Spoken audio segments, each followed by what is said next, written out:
साध संगत जी वाहेगुरु साध संगत जी आज की साखी सतगुरु अर्जन देव जी महाराज जी के समय की है, जब ब्रह्मा विष्णु महेश सिख रूप धारण कर गुरु घर सेवा करने आए और सतगुरु ने उन्हें कैसे पहचाना, आइए बढ़े ही प्रेम और प्यार से आज का ये प्रसंग श्रवण करते हैं। सूही मोहल्ला पंजवा संता के कार्य आप खोलिया हर कम करावन आया राम, धरत सुहावी थाल सुहावा विच अमृत जल छाया राम। सूही रागनी के अंदर श्री गुरु अर्जन देव जी का ये मुख वाक उच्चारण किया हुआ है।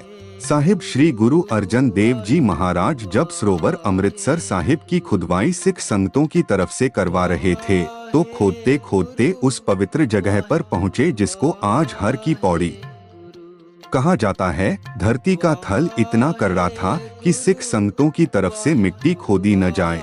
मिट्टी खोदने वाले जो औजार थे वह मार मार कर सिख थक गए थे और कुछ संगत के हाथ में शाले पड़ गए। जब बहुत थक गए तो सतगुरु के पास आकर विनती करने लगे कि वहां से मिट्टी खोदी नहीं जा रही। तो यह सुनकर गुरु साहिब ने कहा कि अब रहने दो, कल दीवान की समाप्ति के बाद खुदवाई शुरू करेंगे। तो अगली सुबह सतगुरु का सुंदर दीवान सुशोभित हो रहा था। श्री गुरु अर्जन देव जी लाची वेर के नीचे बैठकर सिख संगतों को उपदेश दे रहे थे। अमृत सरोवर के पास 3 बेरियां आज भी पुरातन इतिहास की शांत भर रही है। उनमें से एक बेरी का नाम दुख भजनी बेरी है।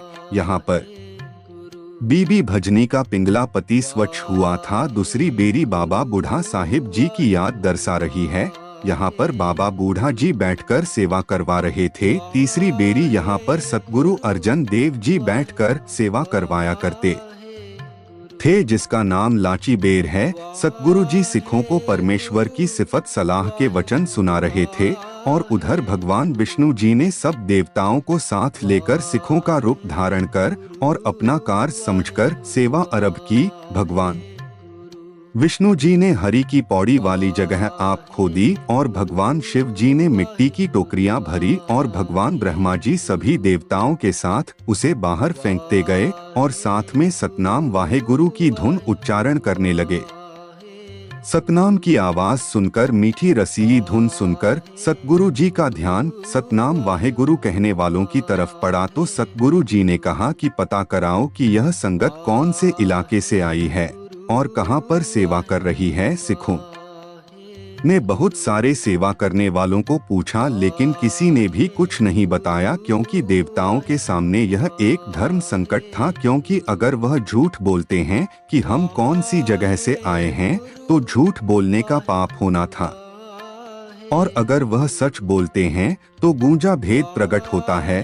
सो इस तरह से दोनों पक्ष झूठ बोलने से बच गए और रब्बी भेद भी प्रकट नहीं हुआ। तो उस समय संगत ने सतगुरु के पास जाकर कहा कि गुरु जी, पता नहीं वह कहाँ से है और कौन सी संगत है जो सतनाम का जाप कर रही है और अपनी सेवा में लीन है। हमने उनसे उनके बारे में पूछने के कई प्रयास किए हैं, लेकिन वह कुछ बोलते ही नहीं। तो गुरु जी ने अपने अंदर के नेत्रों से देखा तो पाया कि परमेश्वर खुद भगवान विष्णु जी के साथ और सभी देवताओं के साथ सेवा कर रहे हैं। तो जब वे कार्य समाप्त हो गया तो सिख इस बात से अनजान ना रहे कि यह कार्य किसने किया है। तो सतगुरु ने उस वाहेगुरु के ध्यान में यह शब्द उच्चारण किया और बताया कि भाई, वह किसी इलाके के सिख नहीं थे, बल्कि वह तो इस सृष्टि के रोजी दाता थे। सारी सृष्टि के रखवाली करने वाले, सारी सृष्टि की देखभाल करने वाले गुरु नानक घर की सेवा करने के लिए और रुके हुए कार्य को नेपरे चढ़ाने के लिए मेरी दास की मदद करने के लिए आए हुए थे, और संसार को यह ज्ञान देने के लिए कि संसार के सभी तीर्थों से उत्तम तीर्थ यह है, यह परमात्मा का घर है।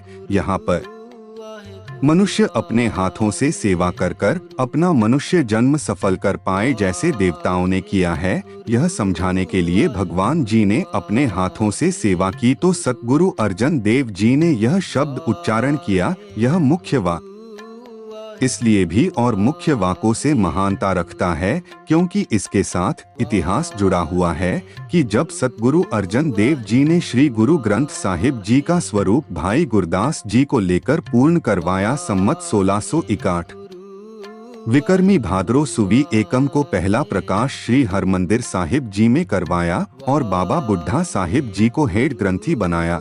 हुक्म हुआ कि मुखवाक सुनाना करो, तो पहले यही मुखवाक गाया गया था। श्री गुरु अर्जन देव जी परमेश्वर का शुक्राना करते हुए इस तरह उच्चारण करते हैं, संता के कार्य आप थलोया हरि कम करावन आया राम। इसलिए श्री रामदास जी के काम करने के लिए श्री हरि परमेश्वर आप आया है और हर की पौड़ी का गढ़ तोड़ने में जो काम था वह हरि ने खुद आकर किया है। इस दौर में भी गढ़ निकालने का जो काम था वह प्रभु परमेश्वर ने आपा कर दिया है। उसको करवाने के लिए परमेश्वर खुद देवताओं को अपने साथ लेकर आया। धरत सुहावी थाल सुहावा विच अमृत जल छाया राम। चारों तरफ श्री अमृतसर साहिब जी की धरती शोभनीक हुई है। श्री हरमंदिर साहिब जी का सरोवर भी शोभनीक हुआ है। रम्य हुए परमेश्वर की कृपा के साथ जल अमृत रूप होकर स्थित हुआ है।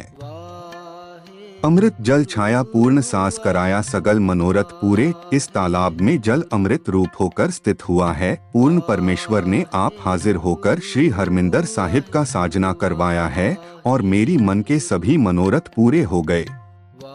है भाव हरमंदिर साहिब की और सरोवर की सेवा संपूर्ण होवे सो हो गई है।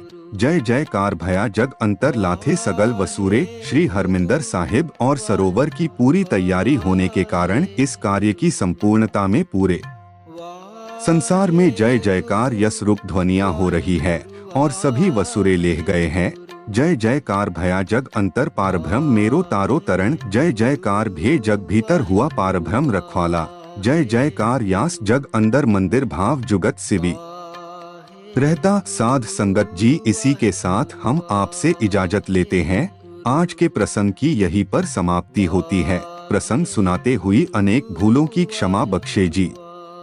साध संगत जी, इसी के साथ हम आपसे इजाजत लेते हैं। आगे मिलेंगे एक नई साखी के साथ। अगर आपको ये साखी अच्छी लगी हो तो इसे और संगत के साथ शेयर जरूर कीजिए, ताकि यह संदेश गुरु के हर प्रेमी सत्संगी के पास पहुंच सके। और अगर आप साखियां, सत्संग और रूहानियत से जुड़ी बातें सुनना पसंद करते हैं तो इस वीडियो को आप सब्सक्राइब कर लीजिए, ताकि हर नई साखी की नोटिफिकेशन आप तक पहुंच सके।